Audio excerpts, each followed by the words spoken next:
Sí.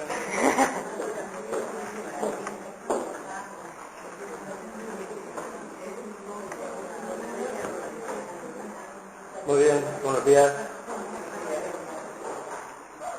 Siempre ponemos en las ponencias una fila más de sillas porque en la primera fila no se sienta nadie. Bueno, 2 o 3. Bueno, primer aviso, apagar móviles o cerrarlos, quitarle la voz por lo menos para que no haya interrupciones indeseables.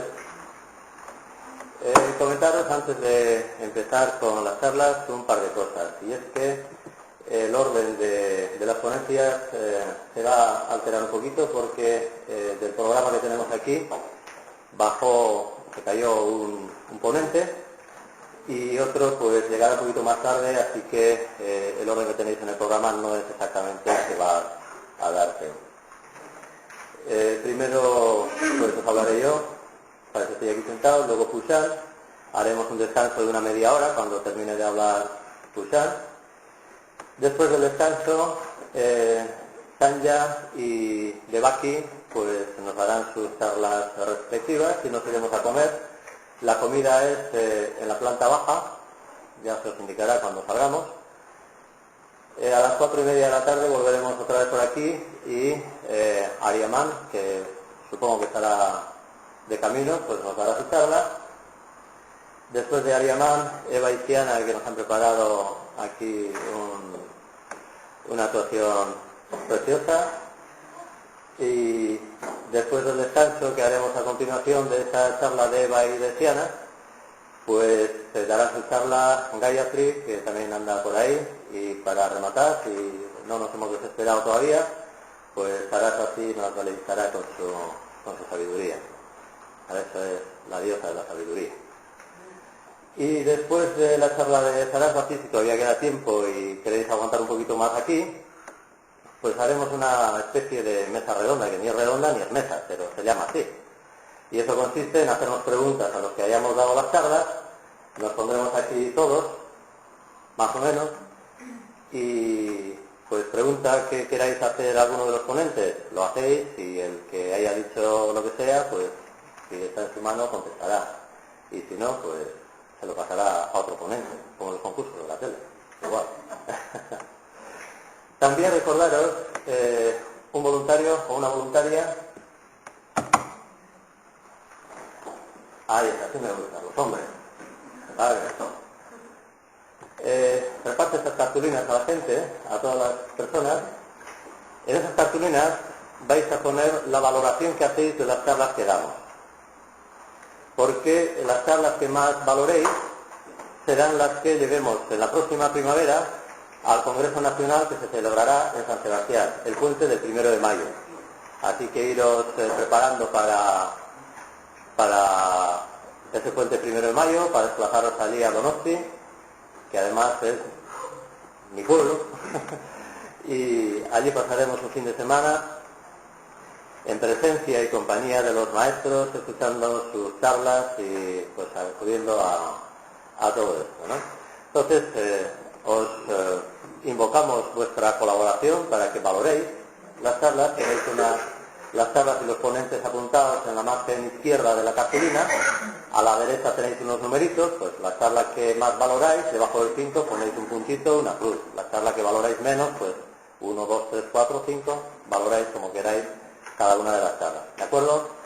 Al final de las ponencias, dejar las cartulinas aquí, encima de la mesa, y así pues ya vemos nosotros cómo han quedado las charlas y cuáles son las que presentamos en representación de Galicia y también en representación de Asturias, que nos acompañan a nuestros compañeros asturianos hoy. Pues llevaremos esas ponencias al Congreso Nacional el fin de semana del 1 de mayo a San Sebastián, ¿de acuerdo?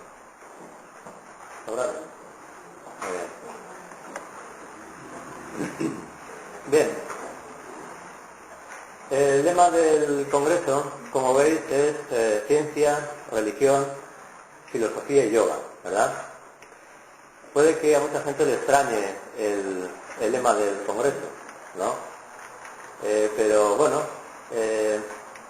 siempre se ha planteado en clase de qué se trata cuando viene uno a clase y qué es esto del yoga, ¿no?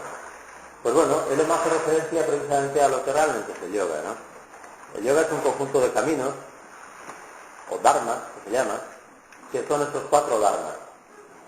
El dharma de la acción, que se identifica con la ciencia, o el camino de la acción, ¿no? El camino de la devoción, que es el deseo enfocado, que se identifica con lo religioso, ¿no? Con la devoción. El camino del pensamiento, del conocimiento, que se identifica con la filosofía, ¿no? Y la síntesis de todo ello. Esos son los 4 caminos. Pero estos 4 caminos no son caminos separados. No es que uno haga un camino y no el otro. Todos tenemos que hacer todos los caminos. Y no uno detrás de otro, sino que, de alguna manera, en la medida en que uno va viviendo la experiencia de yoga, uno empieza por cualquiera de estos caminos, ¿no? Características personales le llevan a elegir, o incluso inconscientemente, ¿no? Uno empieza a andar por uno de estos caminos. Pero indefectiblemente, si va avanzando, se encontrará con que el camino que sea que haya elegido se va convirtiendo, se va transformando en los demás caminos también. No hay acción que valga si no hay conocimiento y devoción. No hay devoción que valga, además incluso puede ser peligrosa, si no hay conocimiento y no hay acción. Y no hay conocimiento que valga si no se convierte en obras, es decir, si no hay acción y no hay también devoción. De manera que los 4 caminos son en realidad el mismo camino. A eso es a lo que hace referencia el lema de este congreso, ¿no? Y bueno, cuando nos propusieron al final del congreso en Barcelona, en la primavera de hace 2 años, este lema, este tema para este congreso, tengo que confesar que me quedé un poquito perplejo, ¿no? Porque dije yo, bueno, ¿y de qué habla uno? Porque se puede hablar de tantas cosas, ¿no? Y desde luego los que hemos estado preparando las ponencias, pues hemos estado rompiéndonos la cabeza a ver de qué íbamos a hablar, porque es tan vasto y tan amplio el tema que uno no sabe ni por dónde empezar ni qué exponer, ¿no?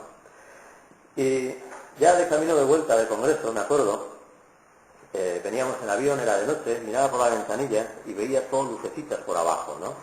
Además de forma ininterrumpida, había luces por todos lados, ¿no? Y dije yo, mira qué cosa más curiosa, ¿no? Aún en medio de la oscuridad, la presencia de la vida, ¿no? La manifestación, los seres humanos que están ahí, ¿no? Y están por todas partes además, porque por todas partes había luz, ¿no? Eso es una cosa que me llamó mucho la atención, ¿no?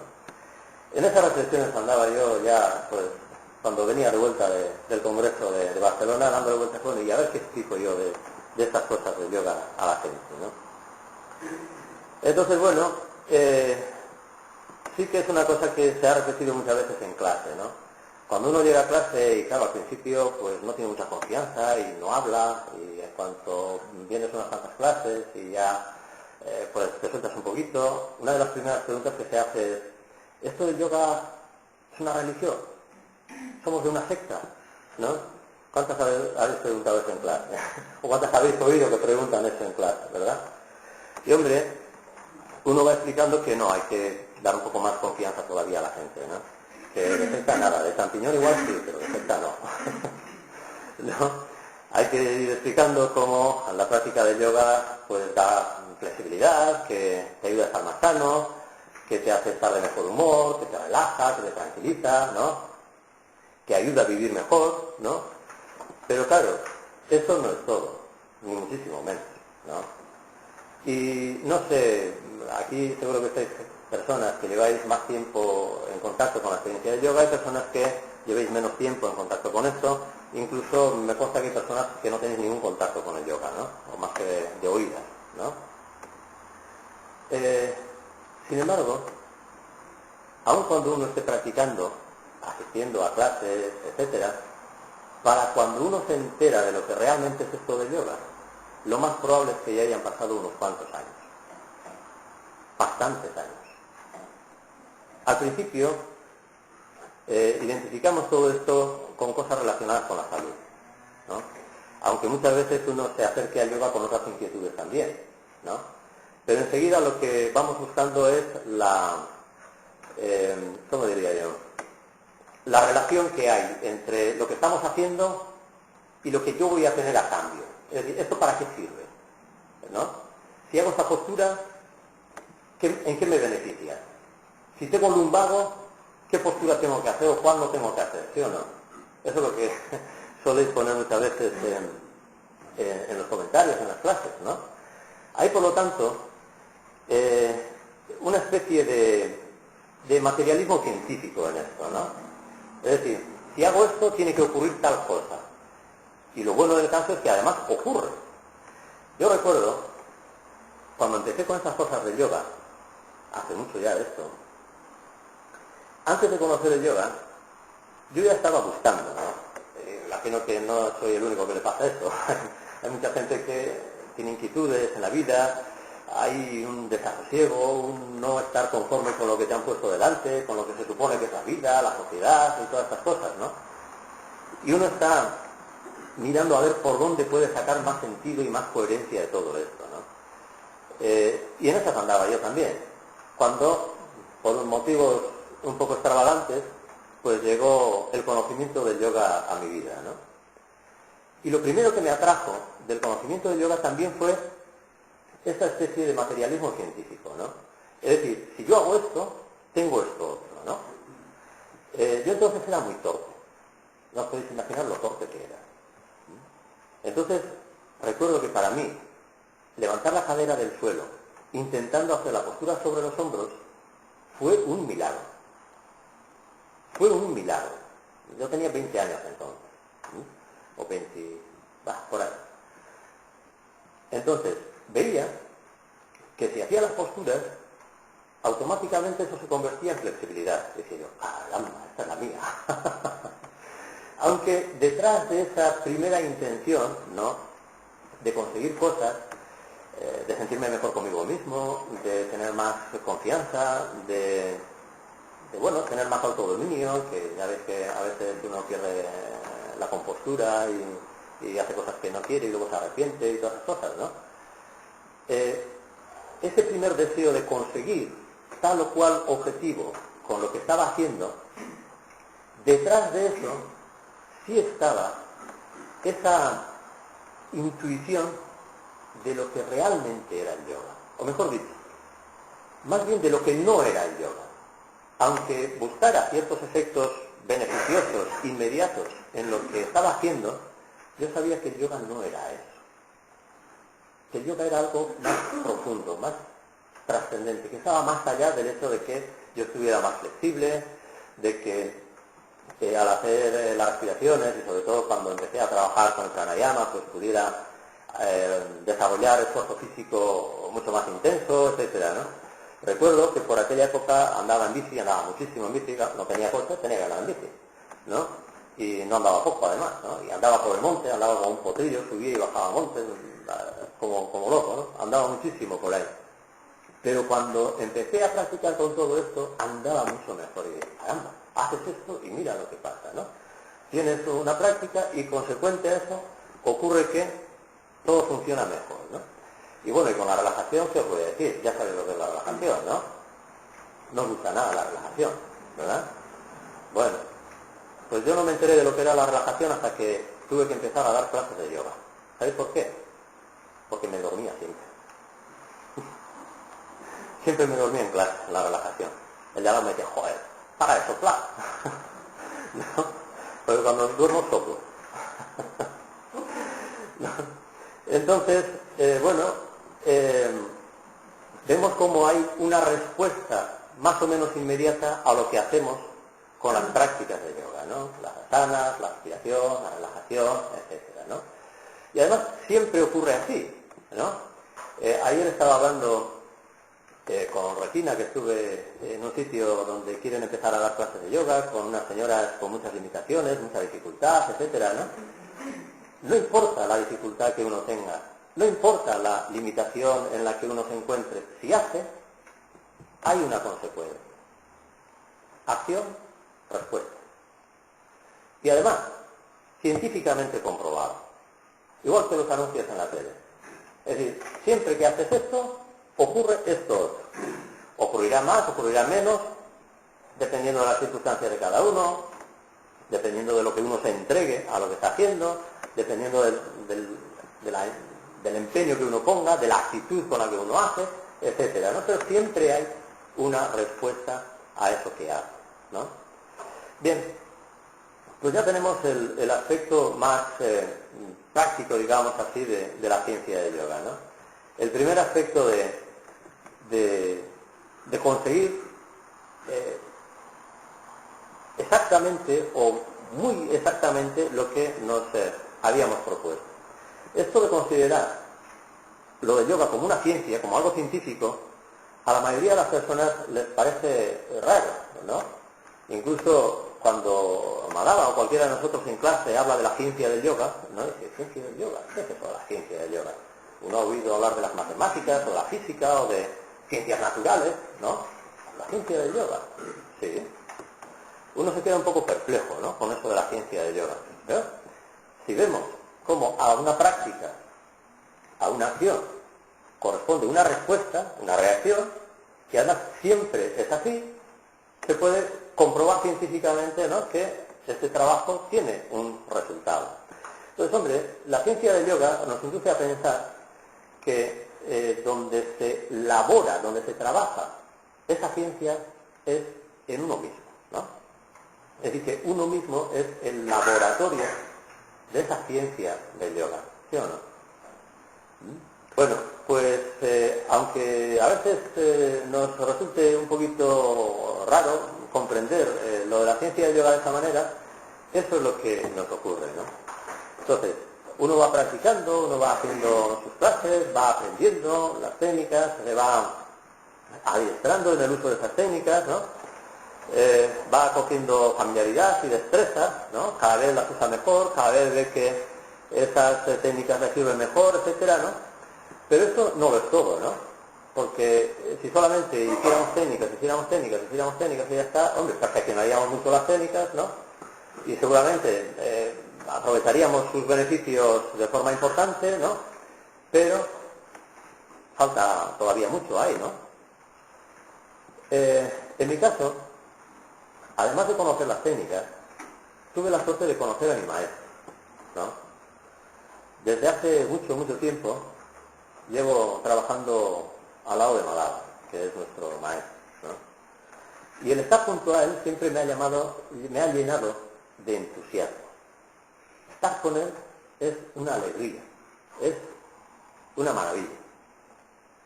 Porque con él, además de hacer cosas, aprende. No se trata solo de hacer, se trata de aprender, ¿no? Y ese aprendizaje y ese entusiasmo que se van despertando en uno cuando se acerca al instructor, al maestro, a quien enseña, va produciendo, o por lo menos en mi caso fue así, una especie de fervor devocional. De manera que el yoga acaba convirtiéndose en el remedio para todo. Sea lo que te pase, hazlo.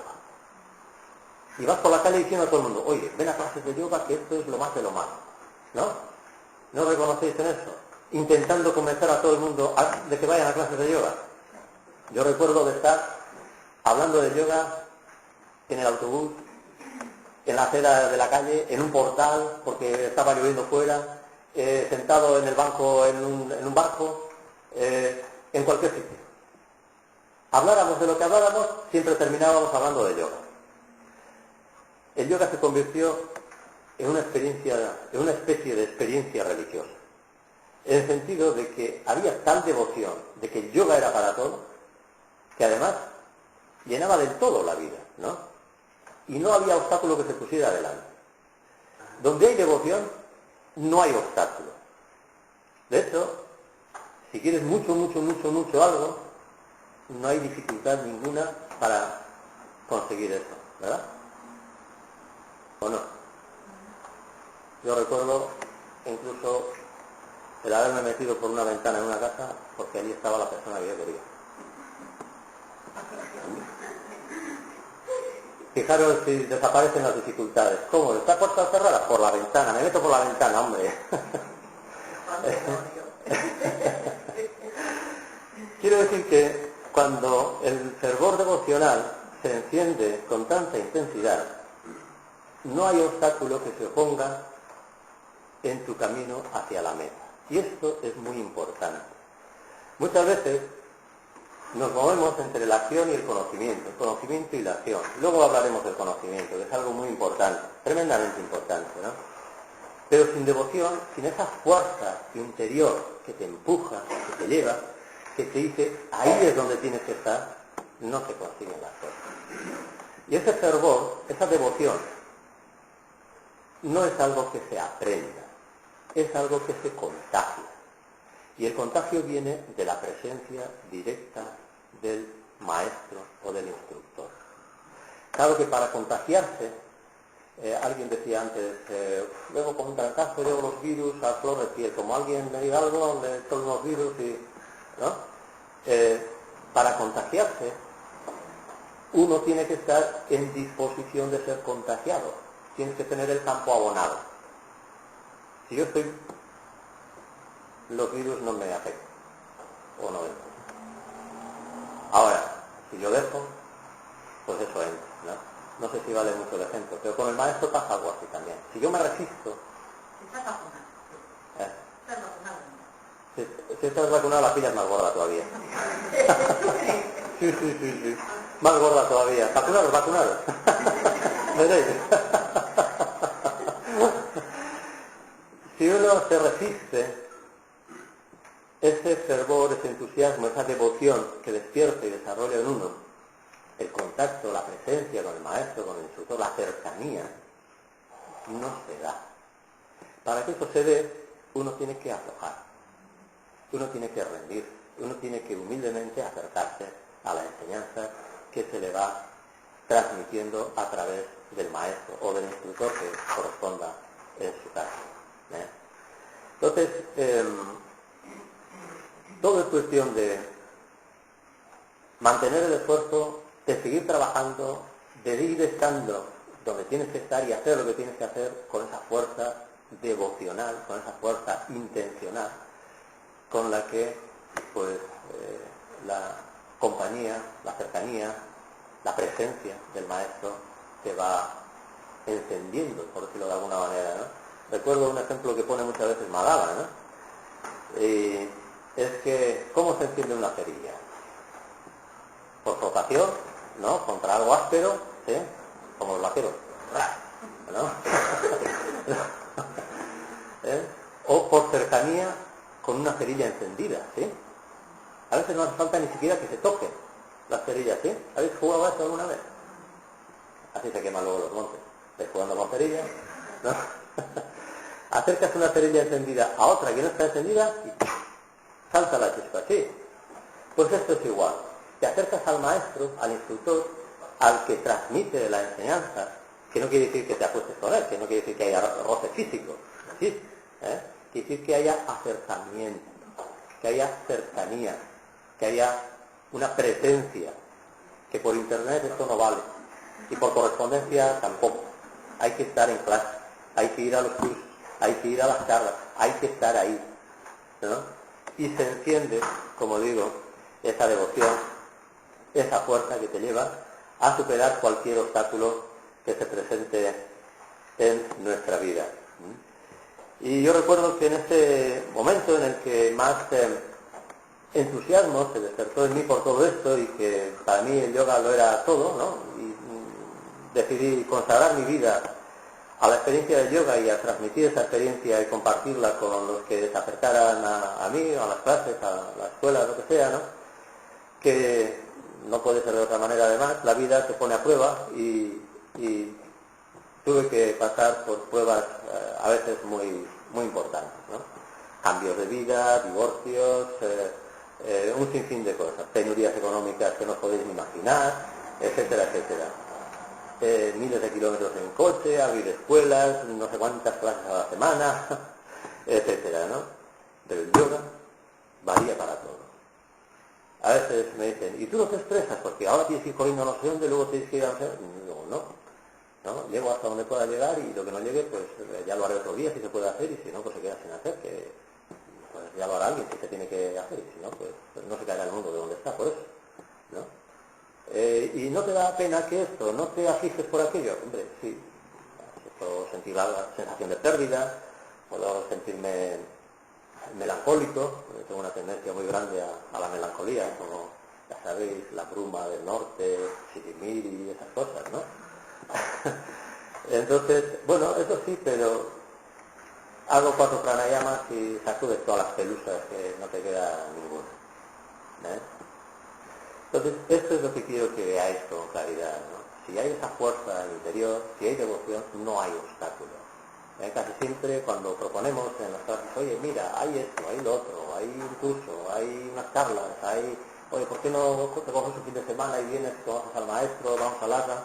Empiezan los siperos, ¿no? Es que tengo comida es que mis hijos, es que mi marido, es que me ha salido un grano en no sé dónde, cualquier cosa vale para que uno no pueda, ¿no? Que no puede, ¿no? ¿O no? Claro, no hay devoción. No hay devoción. ¿Qué hay devoción? Yo recuerdo, cogía la bici, lloviendo, me iba a Lázaro en bicicleta, 20 kilómetros, 15 kilómetros, con el saco de dormir atrás. Bueno, había unas tablas en no sé dónde que iba no sé quién a dar. Me daba igual, ya sabía lo que iba a decir. Allí estaba yo. Hacer números para decir, mira, aquí estoy contigo. Sí, señor. Había que hacer una demostración de lo que es una clase de yoga. Recuerdo estar haciendo asanas en esa zona que es donde está el Lhasa. Antes en la plaza del pueblo había un kiosco de estos pequeñitos, un kiosco verbenero de estos, donde se subía la banda y hacía, allí haciendo asanas, en medio del pueblo. Claro, ¿no? Eso es lo que hace la devoción. Lo que ocurre es que la devoción, sin conocimiento, raya el fanatismo, y eso puede resultar peligroso. Entonces es muy importante, ¿no?, que uno vaya desarrollando el conocimiento. Muy importante, ¿no?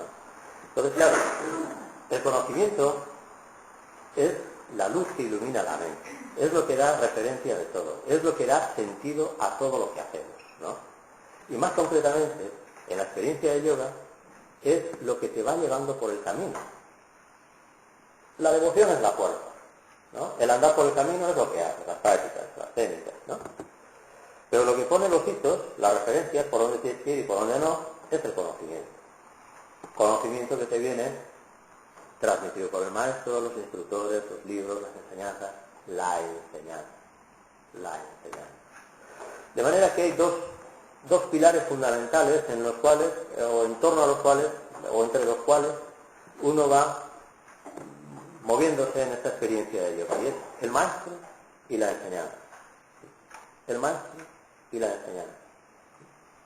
Y podríamos citar la escuela, y no me refiero a un local determinado, sino la escuela, como el marco en el que se da este proceso. Antes decía, esto de yoga no es solamente hacer cosas que te sientan bien, que te sirvan para que no te duela la espalda, o para que duermas mejor, o para que no te enfades con... Es sobre todo cuestión de aprender, de darte cuenta de cosas, etcétera, ¿sí? Pues ahí, estas 3 cosas tienen, es como si formaran un triángulo, ¿no? El maestro, la enseñanza, que es la fuente donde surge todo, el maestro que sirve de canal de esa enseñanza, y la escuela, que es el marco donde esa enseñanza se da y donde a ti te permite ir aprendiendo, ir desarrollando tu experiencia yógica, ¿no?, ir creciendo como ser humano, ¿no? Bien, cuando vamos profundizando en el conocimiento, cuando a través de la enseñanza del maestro uno va acercándose al conocimiento de la verdad y manteniéndose en la acción, es decir, siguiendo con las prácticas, ¿no?, y alimentando siempre esa fuerza interior, esa devoción de la que antes hablábamos, poco a poco todo esto se va convirtiendo en el sentido de la vida. Todo va encajando, ¿no? Todas las experiencias tienen su lugar, tienen su explicación, tienen su sentido, ¿no? ¿Cuántas veces hemos levantado la cabeza y mirado al cielo y reclamado, ¿y esto por qué? ¿Qué sentido tiene? ¿Para qué? ¿Por qué me ocurre esto a mí? ¿No? No sabemos. Incluso si hubiera hojas de reclamaciones, ¿no?, enseguida nos pondríamos, oye, ¿y por qué a mí esto y al de al lado, ¿no? ¿Y por qué estos viven así y a mí me toca no sé cuánto, ¿no? ¿Y por qué he tenido que pasar por el quirófano? ¿Por qué mi marido me ha dejado? ¿Por qué estoy en la ruina? Que soy más pobre que la rata.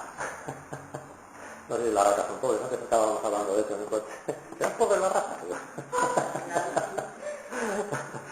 No, es un decir. No. Bueno, pues el que todo vaya cogiendo sentido es el objetivo de esta experiencia de yoga. No es el hacer unas cosas que te sirvan para sentirte mejor, para sentirte más a gusto, para relajarte o dormir. No es que necesites un impulsor en la vida, que en lugar de empastillarte, pues vas a clase, vas a donde está el maestro, flipas un rato y ya tienes para continuar unos días más, hasta que se te vaya bajando la nube, ¿no? Y vuelves otra vez a enchufarte para seguir funcionando. No. Cuando uno va haciendo esto, la acción, con intención, deseo enfocado, devoción, y con conocimiento, todo va encajando, todo tiene sentido, todo va poniéndose en su lugar. No hay experiencias buenas y malas. Hombre, las hay más agradables y las hay que no son tan agradables, pero todas sirven. De todas aprendes, con todas creces. Te gusten o no te gusten, y muy probablemente con las que menos te gusten aprendas más y crezcas más, muy probablemente. Pero para eso hace falta serenidad, hace falta lucidez, falta conciencia, darse cuenta de las cosas, ¿no? Para eso hay que estar muchas horas escuchando a Malala, charlas o la del instructor que sea. Hay que leer durante muchas horas los textos que hablan de esas cosas. Hay que ir a los cursos, a los congresos, a las charlas. Hombre, los que estáis aquí no soléis poner cara rara cuando el profe en clase se tira más de la cuenta hablando y empezáis a mirar el otro. ¿Hoy no hay gimnasia o qué? ¿No? Hoy no estamos aquí. Ya. Pero ya veis como en clase hay mucha gente así, ¿ya que sí? La mayoría. Bueno, pues yo recuerdo como al principio, cuando empecé allí en Gestona a escucharle a Malala en el ashram, en su casa, ¿no? El Bhagavad Gita era un completo misterio, los sutras de Patanjali se mezclaban con los abrazos de Morfeo, es decir, me quedaba sopa como la mayoría de las personas, ¿no? Y al cabo de cierto tiempo me sorprendí hablando a la gente de quién era Arjuna y quién era Duryodhana en mí, que son dos de los personajes que aparecen en el Bhagavad Gita y que no son nada que están en un libro que se escribió hace miles de años, sino que están ahí adentro, ¿no? O explicando cómo el yoga se alcanza cuando cesan las modificaciones de la mente, las variaciones, los pensamientos de la mente, ¿no? Y que entonces se conoce uno tal y como es en realidad, que conoce su realidad profunda y trascendente, que es lo que explica en los primeros sutras el sabio Patanjali, ¿no?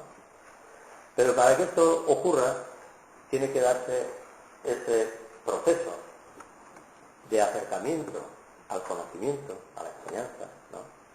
De empaparse con esa enseñanza y de trabajar internamente, dentro, para que eso tome cuerpo en ti, sea una realidad en ti, se convierta en algo vivo en ti, que no sea algo que está en una hoja, en un libro, en un no sé qué, que tú puedes repetirlo, ¿no? Sino que de alguna manera va formando cuerpo en ti. Y para eso es ese trinomio que hemos dicho, ¿no? Acción, deseo, conocimiento. Acción, la ciencia, deseo, la devoción y conocimiento, la filosofía.